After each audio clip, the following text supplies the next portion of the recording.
Bunderkin a bun bun bun bun bun Bunderkin a bun bun bun bun bun Bunderkin a bun bun bun bun bun bun Bunderkin bun bun bun bun bun Bunderkin bun bun bun bun bun Bunderkin bun.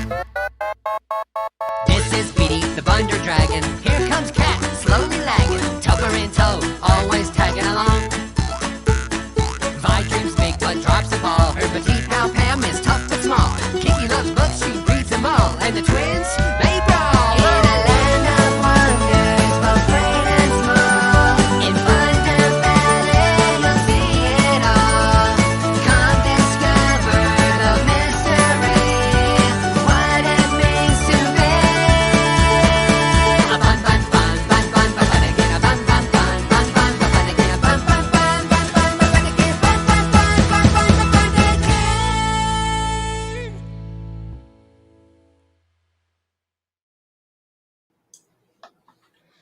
Did we do it?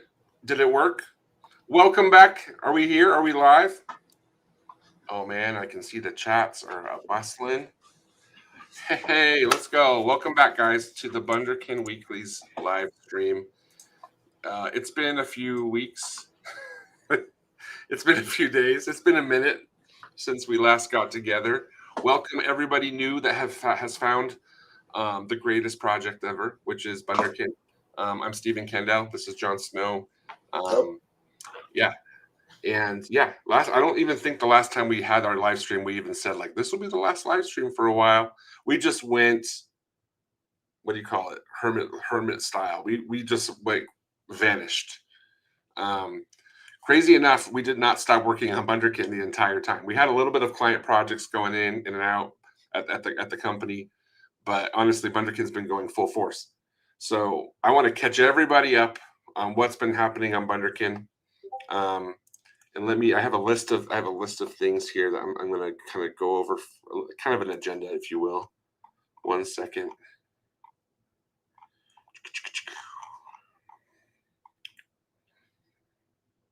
Right. So the big news for Bunderkin, obviously, and let's see, where do comments come in? We're using a new streaming software. We're not using StreamYard anymore. We're using Streamlabs. So be a little bit patient with us this week. Let's see here. So is the newest messages at the bottom or the top? The newest ones are at the bottom. Hi, hello, RMW Studios. Yeah. Okay, I can click people in just like before. This is great. More than 1 week. Yeah, I know. It's been more than 1 week. It's your first time here. Welcome, Animal Kiddo 3540. Welcome. Okay. Awesome. So let's talk. A lot has changed in the world of Bunderkin. Not literally in the world of Bunderkin, but a lot has changed with our Bunderkin goals. So as many of you have probably seen, we've been posting a lot more social media content. We're doing, I think, a few posts per day. We're trying to build that fan base up.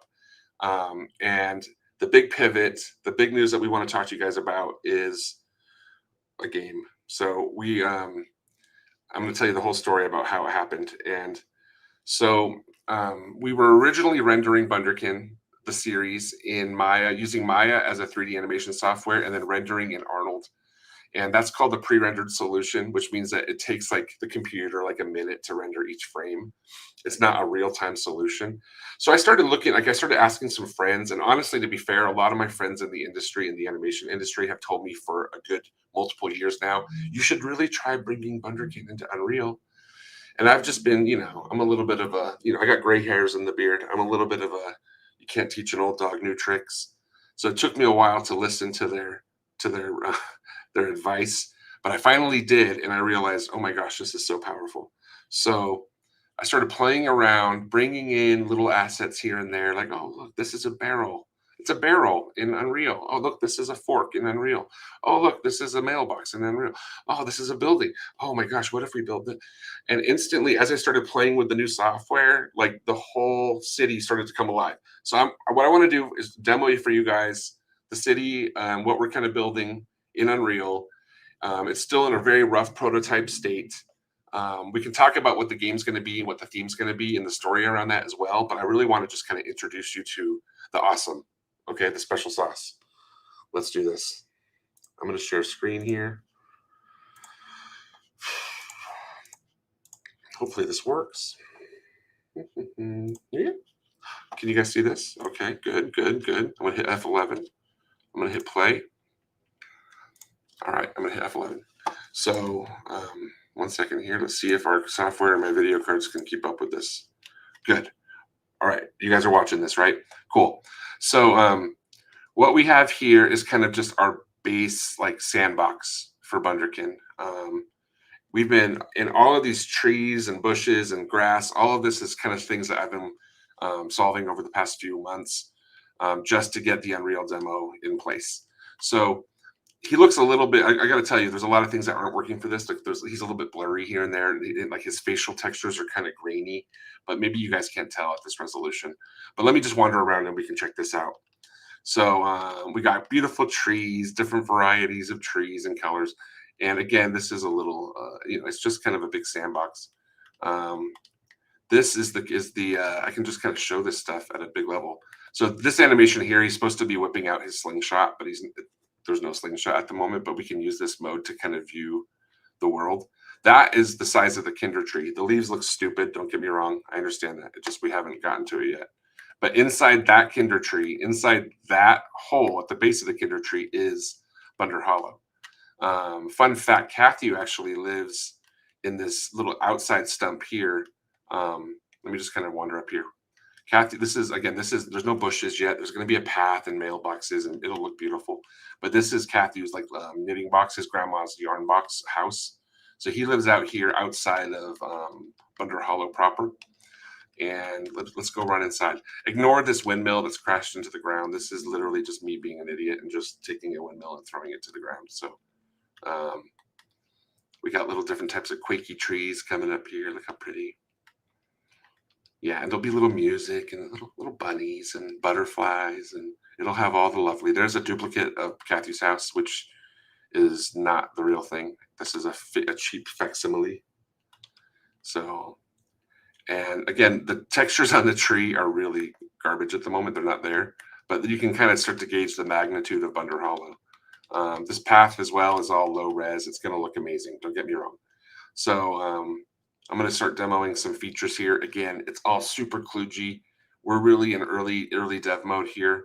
But yeah, I can talk to Tupper, talk to Kiki, or talk to Vi. None of them are animated, nor can they move yet. But let's see how this goes. So I can click on a character. Hey Tupper, how are the hot dogs? I don't know why it's hot dogs. This is just what my Unreal developer put in. They're delicious. You should get one.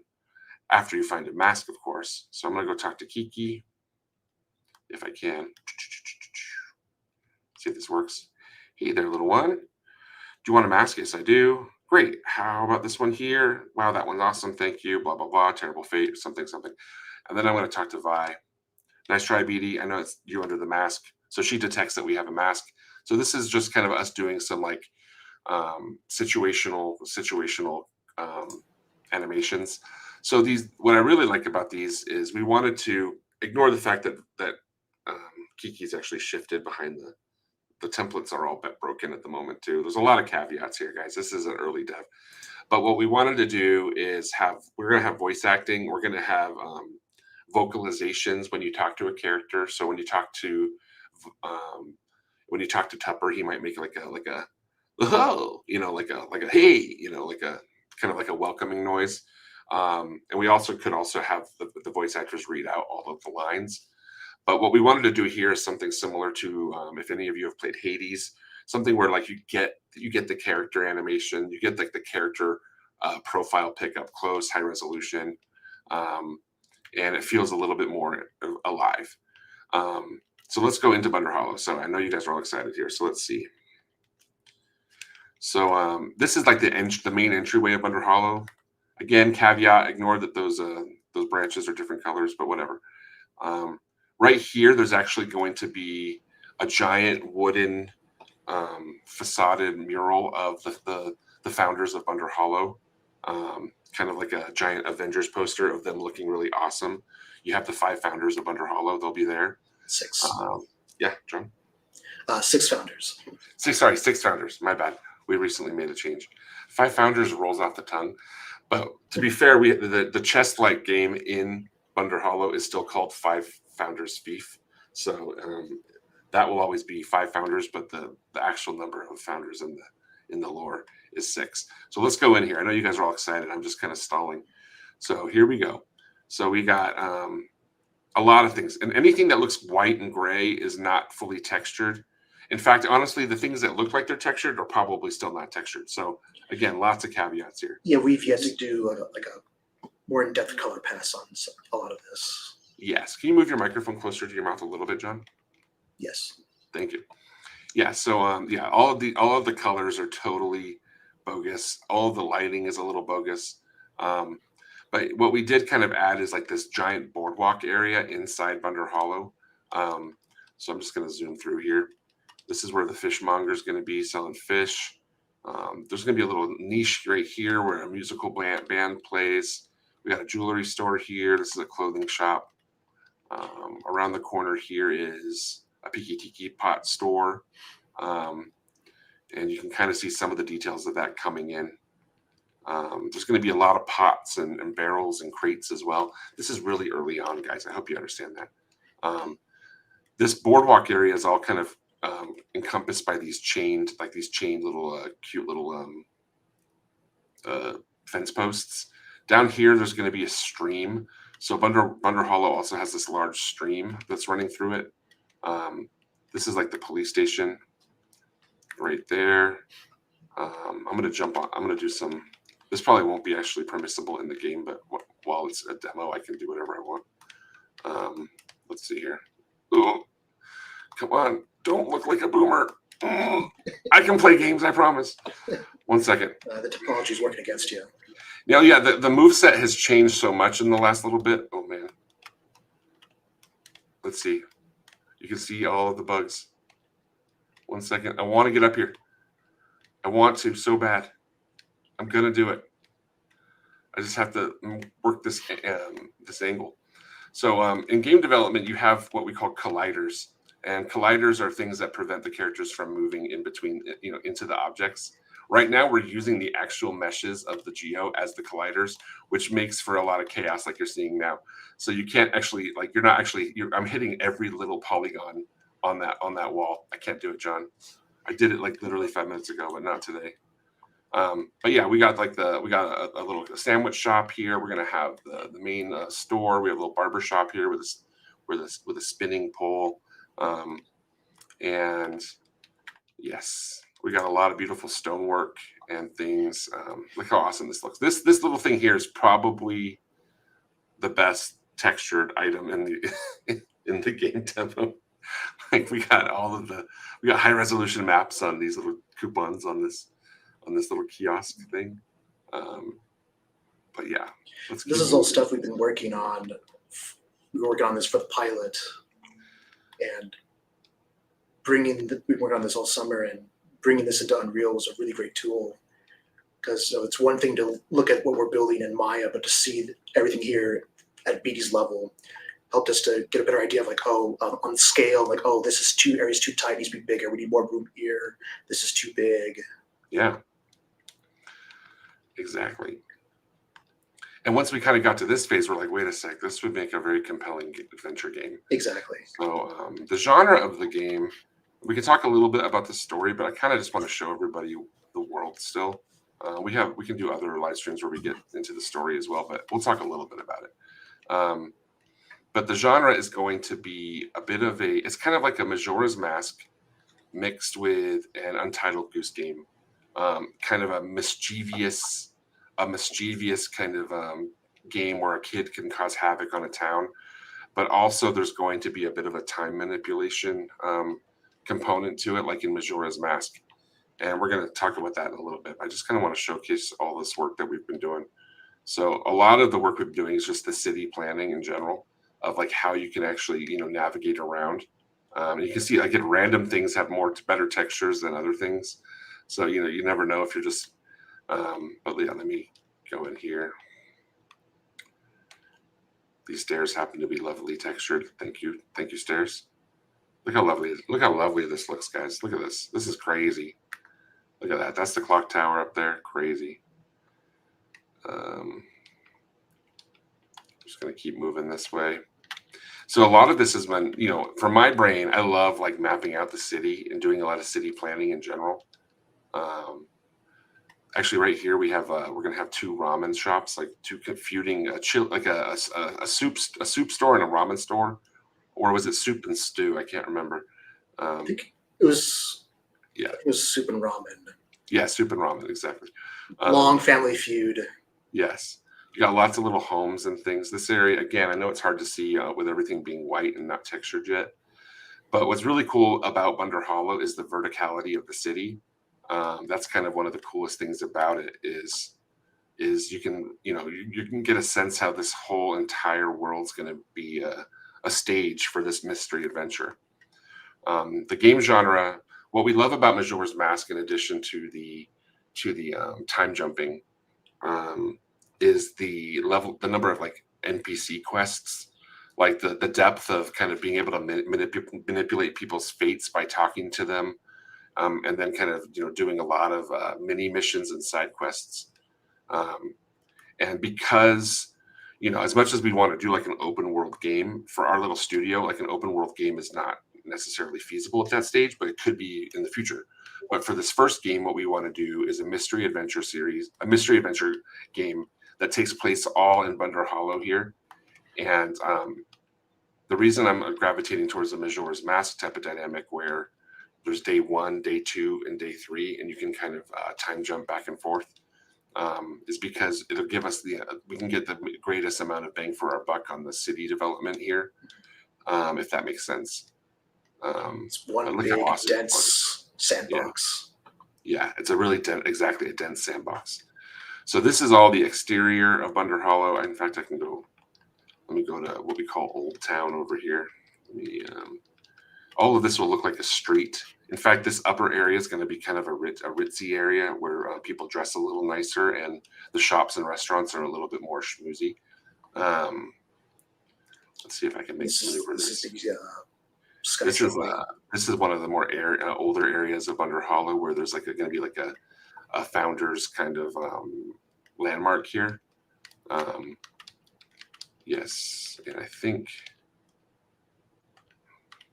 again, as I've said before, the controls are really kludgy. Hopefully we can mod this like crazy. You guys want to mod the game? You don't even know what the game is yet, and you want to mod it. I'm hoping that all of your deepest wishes are fulfilled just in the game itself, so you won't have to mod anything. How about that? I just fell. I'm not dying. There's no death sequence here, so I can't really die. The worst that can happen to him is I can get stuck. The other thing that's cool about Bunderhollow, let me just kind of tell you this as well. This is, again, we're back at the police station here. I'm gonna kind of fast travel down into the buildings because I can. The other awesome thing is, in addition to this inner courtyard, so you have to think about the inner city of Bunderhollow as like an inverted Minas Tirith from Lord of the Rings. Minas Tirith being kind of a convex city. This is like a concave city. Everything's the tiers kind of work inward. Inverted cake. Yes, it's like yes, exactly. But in addition to this entire, this is the candy center city. Ignore that giant ball up there. That's nothing except a giant leaf ball I was testing. In addition to this inner area, this whole inner city, there's a lot of, again, sorry about the flickering floor. This is just two pieces of geometry colliding. There's also kind of a labyrinth of tunnels. This is all going to be shops, and it's going to be homes. So this area is all going to be totally explorable as well. In fact, we just realized that this outer area. So I'm back at the entrance, as you can see here. So there's like this tunnel scheme. So I can run around this entire tunnel scheme. Let's see how long it takes me. And also from the tunnel scheme, there's going to be lots of corridors and little dark alleyways and things. But all of this will be kind of torch lit in here. And all of this is supposed to be kind of inspired by really narrow cities, narrow European cities, where you get a lot of cobblestone and a lot of jammed in city living. So right now I'm just running down this tunnel. Again, all of this will be coated in beautiful little buildings. In fact, on this giant diameter that I'm running around right now, we're going to add a little bit of like a San Francisco trolley system, some tracks down here. So in the center of this tunnel, there will be a little trolley that kind of comes by at a really slow, unhelpful pace. So you can see here, I'm like running around and I can come back out at different points. So I'm going to come back into the city center and you'll see there's the main entrance right there again. So I'm going to go back into the tunnel. And a lot of this is kind of just the city planning we've been doing. This is a good comment. It says, makes me think of train streets in India. Yeah. Oh, is there a certain street in India called Train Street? Is that the one where like people have like their little cafe, like the cafes are right along the tracks? Oh, I think I've seen videos of that. Yeah, and then like people get their elbows clipped by the train all the time. So I'm going to keep coming through now. You can see we're getting back to the entrance. So this is a giant radial circle. That's the entrance right there. But then from there, there's going to be these little tunnel offshoots with, this tunnel. This will let you go back upstairs. This is on tier 2, or tier. I guess technically this is tier 1, and you'll be able to navigate on tier 1. I think I got stuck. We'll see how I can get out of here. It worked. I'm jumping through walls, but it doesn't matter. But look how fun this is. So let's talk a little bit about the story of the game. Is that cool, John? Sure. Oh, I got these guys here too. I forgot they were here. But I can't talk to them at the moment. This is the old tavern. There's going to be a lot of drunkards over here partying. One little thing, John, I recently went to Florence. I went on a little bit of a vacation to Italy last week, actually. And a lot of old wine stores in Florence, John, have a little window with a bell that you can ring and knock, like a little door. And you can just knock. And if you don't want to waste time going into the restaurant to get a glass of wine, you can just order one from the street, from the little kiosk. And it's literally just like this adorable, like 16-inch tall door. That's awesome. So there's something there we can use. But yeah, that's kind of what we've been building. This represents a lot of work over the months, but us kind of assembling this probably took us about 2.5 months, just to kind of take all of the components that we've been working on and making them real-time compliant. We have the crawling is a little busted at the moment. It's a little slow. But yeah, you can see kind of where we're going with this. So our bigger goal, we can talk about this a little bit. The big goal is we're working on like a 5-month sprint. So by April, we want to actually have a 10 to 15 minute playable, full story, full awesome demo of our game. And we're going to launch a Kickstarter and provide the demo just free to play to prove to all of the potential fans that want to pre-order the game through the Kickstarter that we know what we're doing. That's kind of the goal. So yeah, we're hoping all of you that are watching and that ever watch this can look forward to and participate in the Kickstarter. The reason we're pivoting it, that kind of goes into a little bit of the reasoning for the pivot as well from the series is, Hollywood's kind of getting their stuff together with TV series and things and films. Their formula is a little bit busted right now, and they're not quite sure how to reboot it. And I don't have time to kind of wait for them to figure that out. We could just, release again the show directly to YouTube, which is always going to be the plan. But the goal was after that we could get picked up onto a streaming service, and maybe figure out something there. With us producing a game first, which I feel like we're totally set up to do, we can actually remove any dependencies on outside corporations. So our little team can actually just secure pre-orders from fans to buy the game. And then we can gain a little bit of financial independence from the success from the game and roll that into the series. That's the new plan. So it's not really kind of a pivot. It's more of just we're adding a little bit of a pit stop on the way to the series. And now we can talk a little bit about the series as a whole. Let me answer questions here. I'm going to stop sharing. You want to do a Q&A? Yes, let's just kind of go through. And someone knows asking who's going to do the sound for the show. Again. Yeah, there's a lot of interest in some of the auxiliary disciplines in the show. We don't have. I actually do have someone lined up to do the sound for the show. It's a Hollywood studio that does a lot of sounds for series, but there's no real announcements there yet. We are going to be. We have. Let me just also catch everybody up. Let me close down my reel here as well, so it's not playing anymore.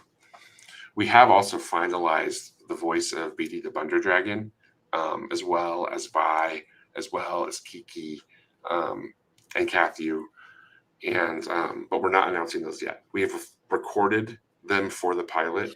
Vi again isn't in the pilot, so that's a little bit of a. But now that Vi is going to be in the game, we're going to be getting our voice actress for Vi into the game sooner than later. So we will be doing announcements on our castings. I think before Christmas we'll be announcing these. But we also need to re-record some of the lines that we need for the game and finish writing the story of the game before we can talk about those castings. Let's keep going on questions. I just need to know where I can spend all my money on character plushes. I love it. I can actually. We had some prototypes drawn up, but they weren't that great looking yet. So I'm holding off on showing you guys the plush prototypes. Maybe I should show you one. Let's see here. Let's see. Microsoft Edge is forcing its way into my life right now. Does your Windows ever just kind of all of a sudden it's like, hey, remember Microsoft Edge? You should use me. Every now and again. Yeah, it's so ridiculous. Let's see here if I can get this open. Right, so this is let me share a quick window. There you go. There you guys go. Can you see this? Let's see. Here it is on stream. This is all you get. So we were doing some tests on a Kathu plush. I don't love the way a lot of it looks. The gist of it looks actually pretty good. The ears look weird. The feet look weird. The ankles look odd. The sash looks dumb. But this was just a functional prototype that we kind of had drafted up. But this is kind of where we're going to go. I want to go for a very high quality plush. So yeah. Let's see here. We're not going to. I don't have a lot of time right now to talk about the voices of the characters. Well, let me tell you this. For BD, I'll tell you a little bit about BD. So this will make a lot more sense once we actually show you who we've cast for BD, because he does have a reputation.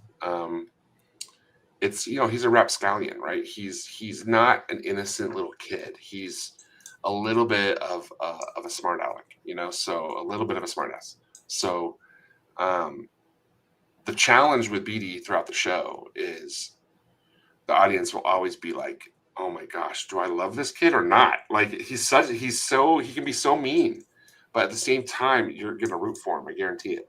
And that's the line that we've been kind of writing in the script. How did BD meet his friends? So this is a good question. Hey, I love your nice profile pic. Thank you so much for making that your profile pic. That's so cute. BD meets Kathu in the pilot. That's just a little bit of a spoiler. So that's kind of the only bad news for the game, in my opinion. I love the game. It's going to be fantastic. We have a great story written about it. The only problem is I'm making it I don't like to call it a prequel, but chronologically the game occurs before the series. This game should involve BD meeting Kiki for the first time, even though BD and Kiki know each other in the series. But all of this means, this is the bad news, is that Kathu won't be in the game. So sad. He can't be in the game. Kathu in our pilot is the inciting incident for BD reaching a lot of his goals as an adventurer. So we have to just look forward to him in the show. It's gonna, just look at him as the pot of gold at the end of the game, okay? Because yeah, I know it's such a sad thing. Is the Bunderkin comic still in production? So we made 7 pages as a test run for a graphic novel for the comic. That also we only made the 7 pages just to, again, show potential interest in the series for investment and for partnerships as we're talking about pitching this show for streaming services. We want to show, look, this can be a video game. Bunderkin's going to be plushies. It's going to be toys. It's going to be Lego sets. It's going to be graphic novels. So a lot of those types of avenues we went down just to prove to you have to imagine that Hollywood's filled with these businessmen that just wear ties and they don't quite understand how kids play with things, nor do they understand kids at all. And they don't quite understand, they need to kind of be shown, oh, look, this can be a graphic novel. Here it is. This is what it would look like. This is the tone. So we made like a sample. And that's kind of, that's the only place we took that. Good question. Is the game a prologue? I think a prologue is probably a better, is that a better term, John, than a, wait, which one's first, epilogue or prologue? Prologue. Is this game a prologue, or would you still kind of consider it just a chronological side quest? The show, I don't think, will reference the game, events in the game? If it does, it will subtly, like more for mega fans. As Jonathan, our Studio Zubio partner, says, is that the game's going to be a side quest. It's a side quest for the show. It's an initial side quest that's really going to be an appetizer. I feel like this game would do well on Nintendo Switch. I agree. That's going to be one of our stretch goals on the Kickstarter, is to port it to Nintendo Switch. But let's talk about the premise. I know it's already been 30 minutes. So as you guys know, Bunderkin isn't just about cutesy characters jumping around, high-fiving, and giggling, which, when looking at our social media stream, it looks just like a bunch of cute characters having a great time. It is that, but it's not just that. The show's a mystery adventure, right? So there's going to be obstacles and nemesises and characters that are trying to thwart the momentum of, it's a coming of age story. So I decided to write the game as if it's just an amazing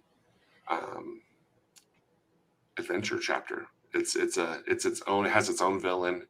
It has its own momentum, and so the genre of the game, I wanted it to be very autumny, like a winter solstice, autumn equinox kind of festival. It takes place during this festival in Bunderhollow, and maybe we can show a little artwork here, John. Is that okay? Do you have anything? Yeah. Which artwork were you thinking in particular? Let's show the actual eclipse. We'll talk about the title, and let's show like your banner for the eclipse. Okay. Okay, let me pull that up real quick. So the name of the game, it's a working title. Right now it's called Bunderkin, The Curse of the Ocular Eclipse. I might shorten it to just the Ocular Eclipse because it's a little bit more catchy. The Curse of the Ocular Eclipse sounds, it's a little much of a mouthful. Ocular Eclipse, it rolls off the tongue. So we're going to talk about, well, what is this ocular eclipse, and what is the curse that's going on? So let's see how's it going, John? Okay, got it up. Let me share screen. I'll answer questions. You just work on, it's that share button at the bottom. Once you get it up, it should appear on the left. Will there be epic fight scenes with lots of movement and characters all on screen at once? No, it's not a fighting game. The genre of the game is kind of a rogue stealth game. So you're going to be trying to avoid attention. Because Beatty himself is not welcome inside Bunderhollow as a city, the police try to chase him out. That's kind of a continuing theme. But also there's going to be other menaces that also don't want Beatty around, or that the player is going to have to avoid using stealth. And it's not just sneaking. It's also like using your slingshot and shooting smoke bombs, throwing like jack-o'-lanterns or pumpkins on people's heads to disorient them, things like that. So how's it going, John? Coming right up. Good. Let's see. Not even a teeny tiny cameo. No, so you're talking about Kathy, right? Oh, I can't do it. We have to stick to our guns. Maybe it'll be like a Yoshi situation at the end of Mario 64 where he's up on the Princess Peach castle. He's like, hey, I'm here too. You can't ride me and I won't do anything, but I'm here. That's probably oh, here we go. So let's look at this. So don't take this to the bank, guys. This is just I'm in the middle of solving this story. We're about 85% the way through solving it. Don't get me wrong. So what it is in Bunderhollow, there is this event. It's kind of like Halley's Comet. For those of you that know what Halley's Comet is, it's this comet that passes by the Earth every X number of years. Every like 30 years in the world of Bunderkin is what they call the Ocular Eclipse. And what it is, and these are 3 different permutations of what John's been kind of designing for.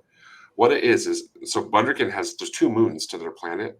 So there's like a conjoined there's an eclipse where these 2 moons merge and they form this really menacing looking eye up in the sky, right?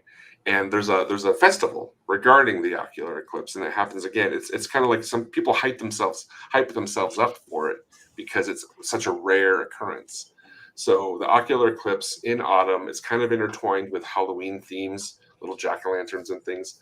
So here you can see John's kind of playing with the idea of how these planets or how these moonoids are going to merge to form some type of eye, some type of menacing eye. So on the surface, that's kind of what the holiday is, oh, look, there's a beautiful eclipse. Oh my gosh, we're having a great time. It's a giant festival. Everybody, so that's the main level. The thing is, Bunderkin, it's a story of layers, and in the world of Bunderkin, there's a lot of history here. So what looks like an innocent festival regarding a double lunar eclipse, what looks innocent like that, actually there's something more menacing that goes on during this festival. So unbeknownst to most Bunderkin, during the Ocular Eclipse, I'm just gonna. Do you think we should just go for it, right, John? Just talk a little bit about this. That's okay. Some of it, yeah, I think so. We can talk about the oculi, right? We're just going to talk about it. Yeah, I think so. Okay. Yeah. So when the Ocular Eclipse forms and when the 2 moons merge, the light, like there's like a strong, intense type of light that shines down, and it activates this fungus that's deep in the heart of the kinder tree, and it spurs these little what we're calling oculi. Oculi. Let's kind of show some of the artwork for the oculi, if that's okay, John. Yeah. Oculi are these little floaty jellyfish spirits, little sprites, little will-o'-the-wisps, you might call them. That they kind of float like jellyfish through the air, and they're kind of they're like moon colored. They're kind of like light blue, and they kind of have a phosphorescent glow to them.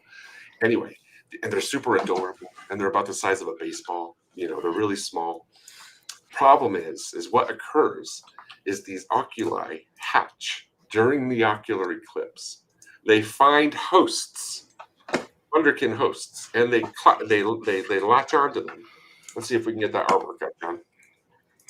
Yeah, I'm just trying not to show too much. Okay, I love that. I would just spill the beans on the whole thing, but it's a mystery show, so we can't show everything. So the oculi, they cling to the heads of Bunderkin, and they basically kind of body snatch them. It's like a skinwalker like menace, where everybody has these little cute squid-like things on their heads. And here it comes. I'm going to show this. Bingo. So they look adorable, and you can kind of the one on the right is a little much, but when they hatch, they look like these little cute things on the left, and they just kind of innocently commandeer the host, Bunderkin. I know this is abstract, right? So what happens is, do they make people evil? No, they don't. They don't typically make people evil. This festival's happened for thousands of years in Bunderhollow, and every 30 years this happens. But the oculi, they find the hosts. Everybody gets an oculi, and all the oculi do is make the Bunderkin party hard. Everybody has a great time. They get a little bit inebriated. It's a little bit of like, it's a huge party. That's why everybody loves this festival so much, because these little things come out and they mind consume. They occupy the minds of the Bunderkin, and everybody all of a sudden just acts a lot looser, and everybody's anxieties just mellow out, and everybody just starts partying and jumping off high rooftops and drinking a lot, and it's just a big party mess. And then at the end of the ocular eclipse, as the moons part way, these little critters are like mayflies. They just die. They pass away. They fade away into non-existence. That's the norm. And even as everybody wakes up the next day after the big party, it's like a big hangover. Everybody, kids, adults, old people, everybody's just like, oh my gosh, we partied too hard yesterday. That was nuts, right? And they're all high-fiving. What a great party. And there's all this iconography of these little oculi that are part of the festival, but nobody quite knows or remembers that they were body consumed.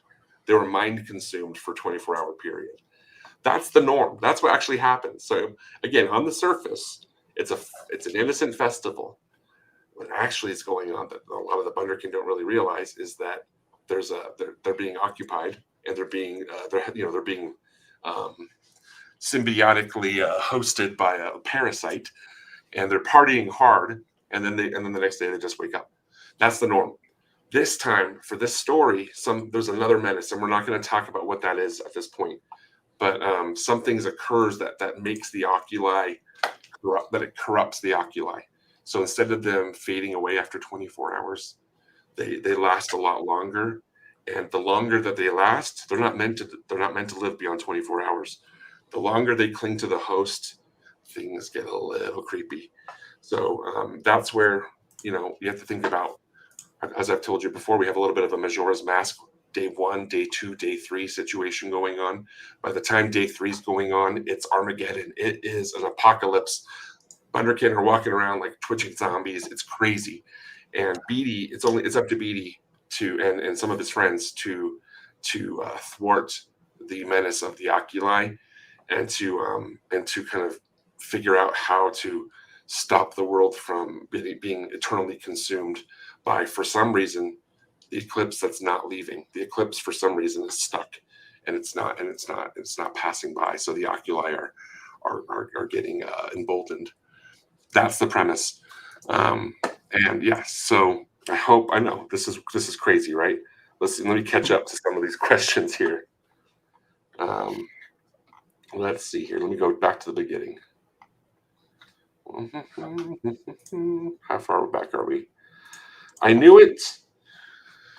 There was an object in front of the moon. I called it. Nice. Yes. So there's multiple moons, and they form an eye in the sky, an evil eye.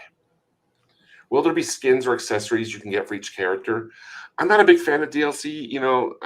I might fight myself on that later on as we're trying to, again, finance the show. Maybe we'll come up with some type of well-integrated DLC pack. But for right now, we're not planning on any extraneous DLC. I think our goal is to price the game somewhere between $19.99 and $24.99.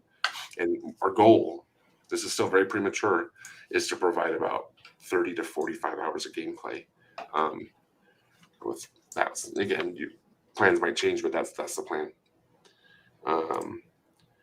Beatty and Vi turn into enemies to lever. Okay, that's an interesting theory. I like that one. We get to unlock Katu as a new game. Yes, exactly. There's probably not going to be any canon romantic relationships between the main characters. You know what? You're dead wrong. I'll tell you that right now. So I'm not afraid of that kind of thing. And again, this show is supposed to last. The show is written to last for 5 seasons, and honestly, I think it's a good comparative. There is Avatar: The Last Airbender, where that there's characters that have meaningful relationships and feelings for each other, but they don't manifest till towards the finale. That's kind of probably where we're going to land. The term is satellites. I don't know what you're referring to. The celestial bodies that orbit and fly planets. Oh yeah, right. I said something else. I made up a word, I think. Menacing eye in the sky. How lovely, exactly. Cheddar biscuits. Where's my cheddar biscuits? Says. One question. Will you guys be doing collabs? Collabs meaning, what do you think they mean by collabs, John? Like working with other companies or IP? Yeah, we're not going to be doing any kind of cross IP, no. With the Kickstarter, I imagine, because Bunderhollow, this is going to be a very NPC heavy game with a lot of NPC side quests, and there are going to be opportunities for us to write and design characters, and we're going to need a lot of assistance with that. I imagine one of the tiers for the Kickstarter might be if you I'm going to use the word donate. I don't think that's the right word, but if you donate or if you buy a certain in at a certain tier in the Kickstarter, you could also help design and write like a premise for an NPC in the game. It could be based off of you or a character that you love, but you have to let us Bunderkinify it. We have to make it fit into the game. It's not going to be like, well, there's this new hero and he's better than Beatty in every way. No, it's not like that. It's like, no, there's a guy that works at the milk shop and and that's that. I'm going to make so much fan art just with the festival. I love it. We love the fan art. If you guys haven't joined our Discord yet, we've asked you to please join. It's been awesome seeing all the fan art. It looks cool but creepy, meaning the eye. Yeah, it does look creepy. We don't want to. You don't want to show the consumed. No, well, yeah. There's still a lot of story beats that we want to. You know, this needs to be a bit of a. I think we'll release a game trailer at some point, which will give you a little bit more to go off of for the story. But for now, we're just going to leave it. I think I said this before, but I think that Bunderkin and CRK will get along well. I don't know what CRK is. Look at you guys. I don't think I do either. Yeah. It's like a zombie apocalypse. Yes. So this is the way for us to do a zombie apocalypse in a Bunderkin way, right? And a big inspiration, again, I'm a huge Zelda nut. I love early 2000s, late 90s Zelda. I think that was peak. Beyond Breath of the Wild and Tears of the Kingdom. I get why Nintendo's doing that type of open world sandbox game, but I like linear narrative stories. You know, find the eye of truth, and then the eye of truth lets you look through walls. I love that kind of stuff, you know, like and where was I going with this? Oh, a big inspiration for the zombiness of the game is like those mummies that are in the early Zelda 3D games in Ocarina of Time and Majora's Mask. They're those mummies that are really creepy, and then they look at you and they scream, and then Link's like afraid and he's like, oh my gosh, that thing's terrifying. That's the kind of jump scare we're going to have in the game, where BD could get, you know, shocked based on the results of a zombie, and also there'll be jump scares as well. So we want the game to play well for Twitch streamers. So something with jump scares where we can see a lot of human emotion when people are playing and demoing the game, that does really well. It's going to help with the overall virality of the game. So that's where we're at. So the Oculi is like Starro from DC. Oh my gosh, you guys are dropping the terms here. Let's see. I'm going to look this up. Starro. Yeah. Starro. Oh, Starro, like the one that was in Suicide Squad, right? Yes. Right. It's like that. Starro is that one character. I don't know if you saw Suicide Squad, John. I did not. Yeah, I didn't think so. Let's see here. This is Starro. He's like a giant threat that's super adorable, and he looks like a Pokemon almost. Yes. I'm not showing that here. Here we go. It's like this. Yeah, there's like an adorableness to it, but at the same time, it's like terrifying. Now, I haven't looked at the lore of Starro from DC. John, we should do some research here because it looks like there's a little bit of that kind of mind control. Yeah, like we're not reinventing the wheel here, guys. But yes, we want like an adorable. There's also like the reference to Futurama. You have those little slimy guys that cling to your head and control your thoughts. It's a little bit like that. I think what's different about our lore is that these things make you party hard. I think that's kind of a unique twist to it. Will there be skins and or accessories? Oh, I think we talked about that. Got a question from RMW Studios at the bottom. Will characters like Boyle and Fry be in the game? Let's see here. I'm going to get there. Thank you. Well, characters like Fry and Boyle. Yes, I imagine Fry and Boyle will be in the game. Yes, I would probably commit to that. I haven't written them into the game yet. In fact, again, that's kind of a big part of the writing that we'll do after the Kickstarter, which is launching, designing all of the side quests for all these NPCs.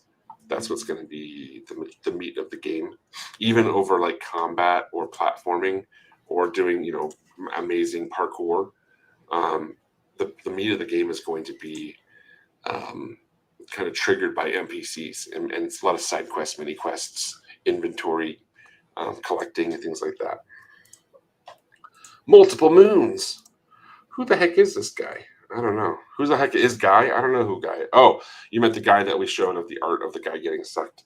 Yes. So, yeah, I'm not gonna term him yet, but yeah. So, let's just say, even though the majority of the denizens of Bunderhollow don't know about the Oculi, there's a small group that does, and they love it. So they're part of like they know, they're kind of part of a secret sect that knows that the Oculi actually occur and that they hatch on this night. If he needs a name, I offer Henry. People like your character there, John. Would Pam be consumed? Pam seems so small. That's a great question. Poor little Pam, right? How's she going to deal with an Oculi stuck to her head? Yeah, that's interesting. So the fun fact about Pam, we haven't really released her stat sheet yet. Pam isn't a Bunderkin. She, there's that. What is she? I'm not even going to put a noun to it yet. But all I know is she's not a Bunderkin. She's written to be a little bit like a foreign exchange student kind of character. Speaks a different language, a little socially awkward. Has her own thing going on.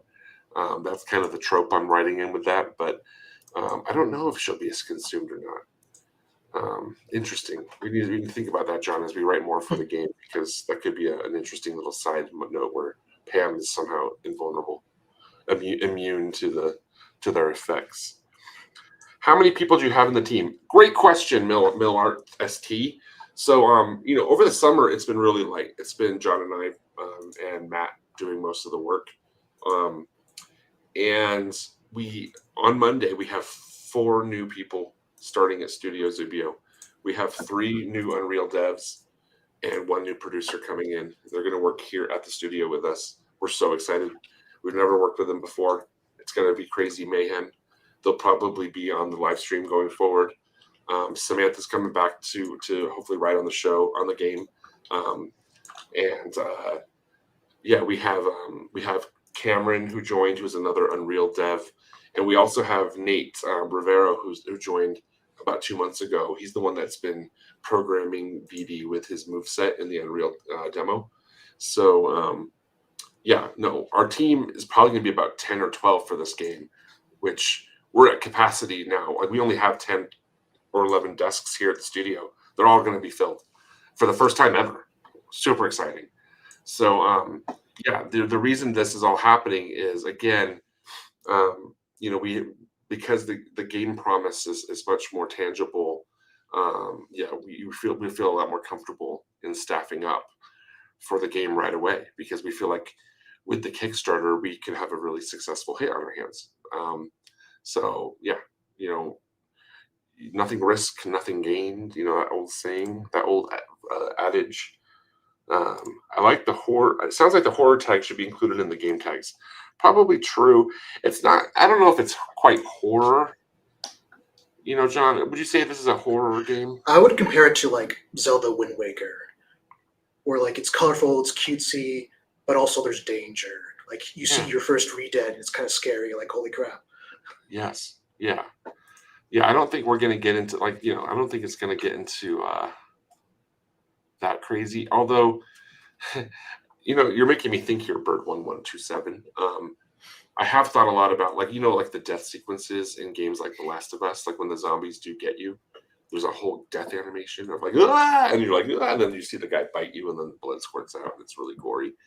Although we wouldn't do that, I still want to kind of borrow from that intensity. So if BD does get consumed, we do those types of cinematic endings, like, oh yeah, and you're dead, you died, it's over, and there's a little bit of a, oh my gosh, I never want to see that ever again.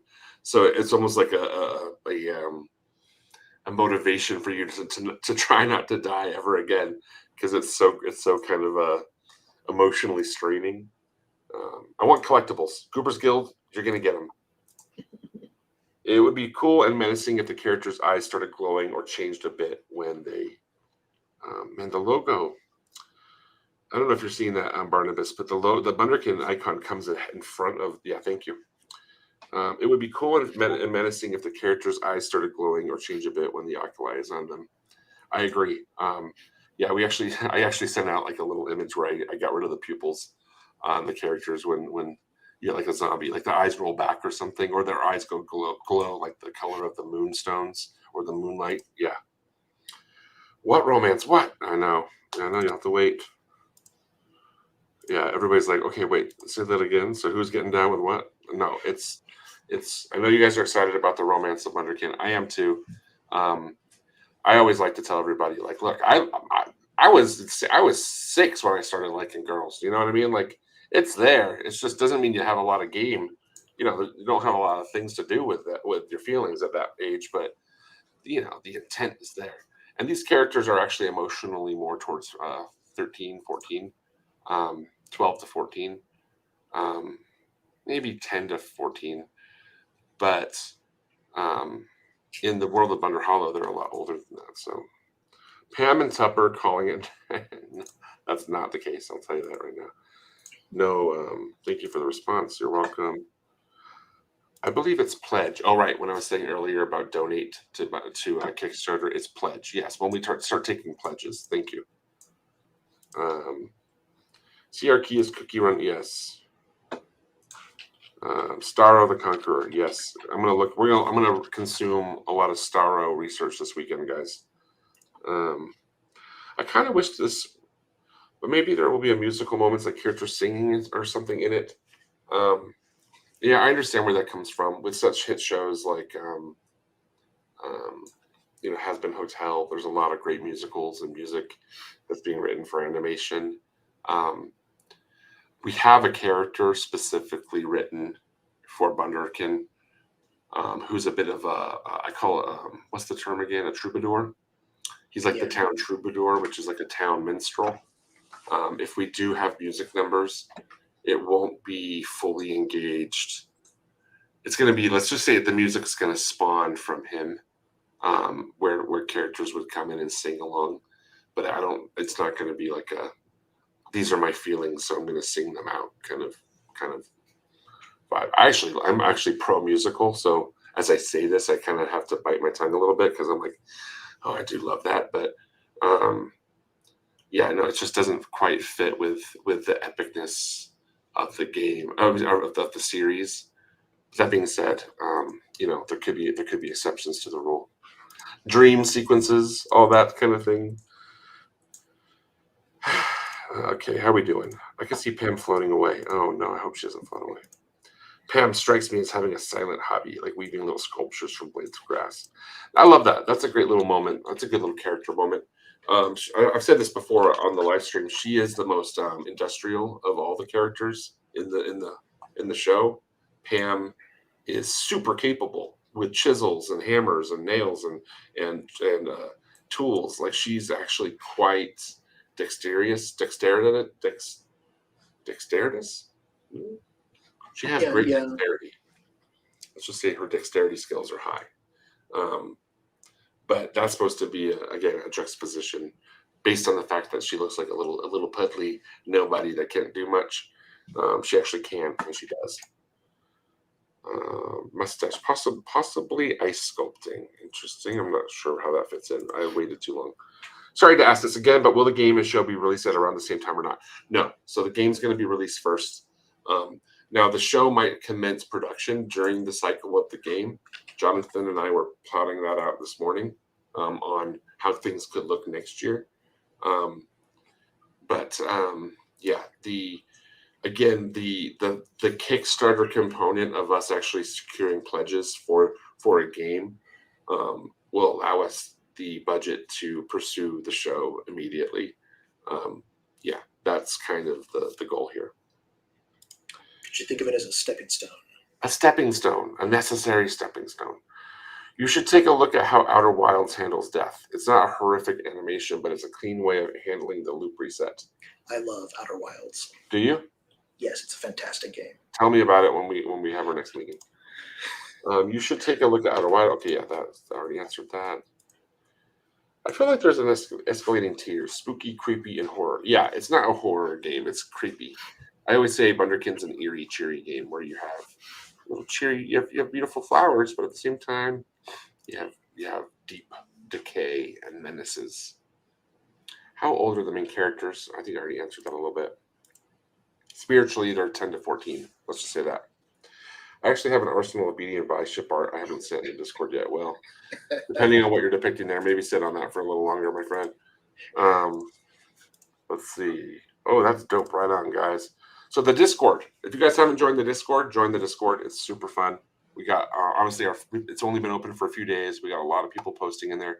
I try to get in there as often as I can and just offer information about the series. We're also going to be looking for game testers for the Unreal game, so you can sign up as a game tester in the Unreal Discord. Sorry, in the Bunderkin Discord. You can sign up to be a game tester to actually give us feedback and notify us of bugs in the game as it's being developed. So it's a huge opportunity for you guys to take be an active participant in the creation of the IP, which is Bunderkin. I ship BD and Vi. Well, that seems obvious to me, but yeah. Coming to Broadway next spring, Bunderkin the musical. No, I hope it's not next spring. In fact, I don't think that should happen ever. Good reference for music being added and linked with characters is Hollow Knight. Silksong's characters like Shurma and Chakra. Yes, I agree. Dexterous. Yes. You should consider doing something similar to the Lego games where you can switch POVs from like BD to Tupper, and if you do it right, kind of like a It Takes Two kind of game, right, where you can do multiple things with multiple characters. No, we're not doing that. But I love the suggestion. We're not doing that. It's going to be a BD centric game.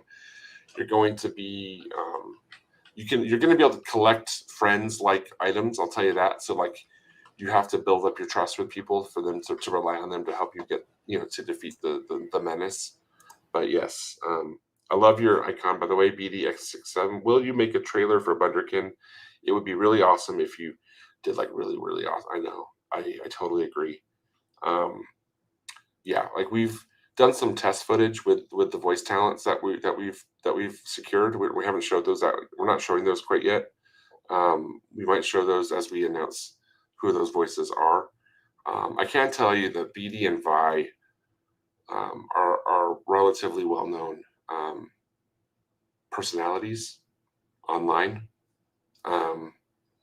and yeah, the BD in particular, I tried we auditioned a lot of people for BD, and I listened and adequately gave a lot of great voice talent actors, a lot of amateur actors a shot at it, but there was something missing, and it was the attitude and the bravado of what my little Bunder Dragon, of what I want him to be. I couldn't get it from a lot of the acting, so a lot of the actors. So I actually went out and pursued someone online, and I listened to their voice on one of their YouTube channels, and did a test of that audio, and it fit perfectly. So I literally reached out to them saying, "Look, do you have interest to be a voice actor for the show?" And yeah, so it wasn't actually BD himself wasn't someone that auditioned. I ended up having to pursue someone that I thought had the range to do it and the attitude to do it. John is a man of culture. No, yes, that is definitely the comment of the day. Yeah, John knows a lot of. He has gaming culture. I still say things to John like, "Hey, John, have you ever seen Ocean's 11?" And he's like, nah, I've never seen that. He hasn't seen a lot of TV shows or movies, right, John? There's a lot I have missed. Yes, he reads a lot of books and he plays a lot of games. That's the truth of John. Thank you for your comment. Yeah. Is John the only 2D artist in the production? Yes. So yes and no. John is 95% the primary visual artist on the show, which I don't think is very typical in how things are developed these days. So everything has a John-centric vibe to it for sure. Yeah, and he's my guy on Bunderkin. He just fit into Bunderkin like a hand in a glove from the get-go. So we're gonna have Amanda. You guys have met Amanda on the live stream. She's our animator. She also does some character designs. She's gonna actually start on Monday doing some character designs for the game as well. So everything's not overly John. There's such thing as too much John. Yeah, she does some great stuff. Yeah, she does. She tries to fly within the. She flies within the lines of John. I think she pays homage pretty well. Don't you think, John? I think she's great. She does good stuff with characters, which you need for like character animation, which she mainly focuses in, and she's great. Yes. Since everyone's doing this romance thing up here, that I'm joining, BD and Vini. I don't know who Vini is. Oh, my Bunderkin OC posted her on the Discord server. Love it. I love that you guys are really trying to expand on Bunderkin. It's really heartwarming. Thank you for doing that. It's cute. Yep, there's the link to the Discord. You can click on that, or you can. That's the link to the Discord. I'll leave that up. Yes, I think this has been. I think we have a few more questions, but I think you guys are insatiable, so we have to just cut it here. But yeah, we're hoping to do these more often. We're going to show more features to the game as it comes online. Again, the immediate goal, the reason we're hiring a bunch of people is to produce a 10 to 15 minute demo, a playable demo, free to play, of Bunderkin, the Ocular Eclipse, for the Kickstarter in April. So we're hoping that's the goal. That's kind of the make or break moment. We feel like the Kickstarter we need to provide you guys, a fully playable event with music and sound, and it'll your confidence will be filled in our team by then. Not that you guys don't, not that you guys doubt us now, but we did disappear for like 4 months. So let's be honest here. This beard didn't grow out of nowhere. John, you're getting blurrier and blurrier as time goes on. I'm fading. He's fading. Does John have a social media presence? That's a great question. I do not. I've been very terrible with that. He's off grid. Guys. Being social gives me anxiety. Yeah, he's actually a figment of my imagination. This is like a Fight Club scenario where he's like my imaginary. I hope not to spoil Fight Club for you, John, but that's already been spoiled. Brad Pitt doesn't exist. Yeah. Does Bunderkin mean simply citizen or certain village? No, Bunderkin is their species. They are Bunderkin. Kind of like we are human. They are Bunderkin. So that's an interesting thing about it. So that term is literally just like Hobbit or Smurf. It's a term for what they are. I'm probably wrong, but whenever I see BD, my brain always heard an Edward Elric. Yeah, that's an interesting. So that's very interesting. We actually had what's that guy's name? We actually had him read for some lines on Bunderkin. Edward Elric, isn't that from Vic? Yeah, that's Vic. Oh yeah, Vic Mandalone. Yeah. So like and he got canceled a while back, which I think was totally unjustified, by the way. Just so we're all on the same page. During the whole Me Too movement, a lot of people got let's just say they got side attacked in that whole thing. He was one of those people. There was a misunderstanding about his proximity to someone. I think from what I've been told and what I've been read, it was really very innocent. But anyway, none of my business. I love the guy. I love most people. He has a great Instagram. Yeah, we had him read for parts of BD. He was actually, before we even did auditions, we went to him because I loved the Edward Elric voice as well. Where we landed is not somewhere near that voice. I think it's a little bit more wild. When will Bunderkin come out? I know. BD, I don't know. You gotta be patient, bro. This is kind of random, but I wanted to ask what the citizens do for Mayor Bunson's birthday since my own is coming out. Oh, happy birthday. My birthday was actually on Happy birthday. Monday. I turned a certain age on Monday, guys. And happy birthday to you. I think we're both Scorpios. Is that right? No, yeah. Mayor Bunson's birthday, basically no one would show up unless he made them, first of all. Like, he's not exactly as beloved as he likes to pretend he is. So anyway, demo in April, as we all know. Will there be cutscenes? Yes, there's going to be cutscenes in the game. I'm hoping we get at least 2 cutscenes in the demo, maybe more. We're talking about that now. BD and Vi, they're cute together, but before I actually knew the full fandom, but I still ship because, okay, yeah, you guys just want to talk about shipping all day long.